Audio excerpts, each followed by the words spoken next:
En fait, la plupart des gens essayent tout simplement d'abord de régler leurs propres problèmes intérieurs, leurs angoisses diverses, et essayent d'arriver à un état de bonheur. Ils prennent la quête spirituelle comme une façon d'aller vers un mieux-être, pourrait-on dire. C'est un aspect de la quête spirituelle. Tous les enseignements d'origine religieuse ou les enseignements de sagesse hors des religions connues aujourd'hui ont proposé une transformation qui nous libère peu à peu des états de souffrance et nous établissent peu à peu dans un état de paix. Jésus dans l'Évangile dit « Je vous ai dit ces choses afin que votre joie soit parfaite ». Qu'on emploie des mots un peu démodés comme félicité ou jubilation qu'on n'utilise plus aujourd'hui, qu'on emploie le mot béatitude ou bliss en anglais. Il s'agit toujours d'une quête de bonheur. Un bonheur qui ne dépend plus des situations, des événements, des circonstances, des bonnes nouvelles et des mauvaises nouvelles, des vicissitudes de l'existence. Et un bonheur de qualité. L'excitation des émotions heureuses contient toujours quelque chose d'égoïste. Il s'agit d'un bonheur stable, beaucoup plus fin. Le bonheur qui est le fruit d'une réussite ne peut pas être définitif. Il est produit par certaines circonstances, des circonstances adverses le feront disparaître. D'autre part, le bonheur ordinaire est associé à certains accomplissements personnels qui sont plus ou moins entachés d'égoïsme.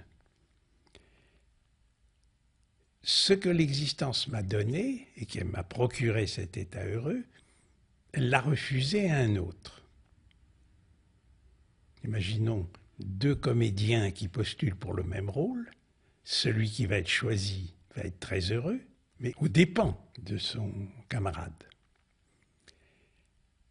Un certain bonheur, celui que proposent les démarches spirituelles, ne frustre personne de quoi que ce soit. C'est un état non dépendant, inhérent au fait même d'être, intrinsèque, et qui n'est pas lié à des accomplissements dans le monde mesurable où ce que j'ai moi, un autre ne l'a pas. Et ça donne à ce bonheur, quel que soit le nom qu'on lui donne, une qualité différente de tous les autres états heureux que nous avons pu connaître. Et c'est une qualité de bonheur, et on en a beaucoup de témoignages à travers l'histoire, que les pires tragédies n'ont pas pu affecter. On sait que dans toutes les traditions, des saints sont restés rayonnants, bénissants, louant Dieu au cœur des plus cruelles tragédies. Donc il y a une demande commune à toute l'humanité, ne plus souffrir. Ni souffrir de limitation, ni souffrir de frustration, ni souffrir de quoi que ce soit. Pas seulement souffrir de situations cruelles. Et au contraire, trouver dans le cœur une plénitude, une perfection, au-delà de laquelle il n'y a plus de demande. Mais s'il a été prouvé que c'est une possibilité de l'être humain, il faut constater aussi que peu l'atteignent, y compris parmi ceux qui sont sincèrement religieux ou qui sont engagés dans une voie de méditation, de connaissance de soi.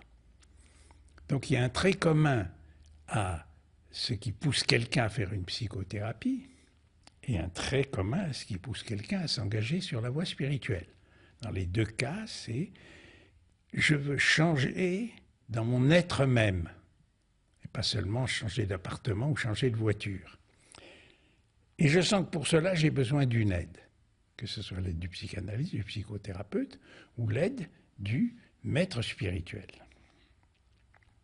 Et en même temps, il y a une grande différence parce que la démarche psychologique nous rend plus aptes à profiter des bonheurs dépendants. ce que nous trouvons dans des accomplissements qui ne sont pas du tout critiquables en eux-mêmes.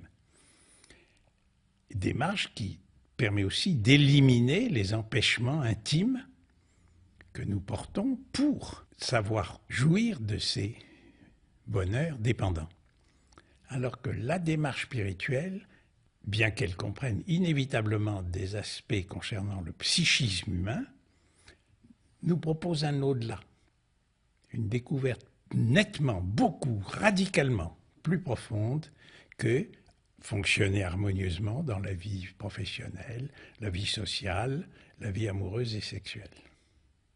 Un au-delà qui est au fond de nous-mêmes. Un au-delà, oui, qui est au fond de nous-mêmes, qui est ce que le bouddhisme appelle découvrir la vraie nature de l'esprit, la nature fondamentale de notre conscience d'être, qui ensuite prend la forme d'un désir, la forme d'une crainte, la forme d'une satisfaction, la forme d'une frustration, les formes limitées ô combien, définies, donc nullement infinies, de toutes les sensations, toutes les émotions, toutes les pensées, que celles-ci soient considérées comme faisant partie du domaine heureux de la vie ou du domaine douloureux.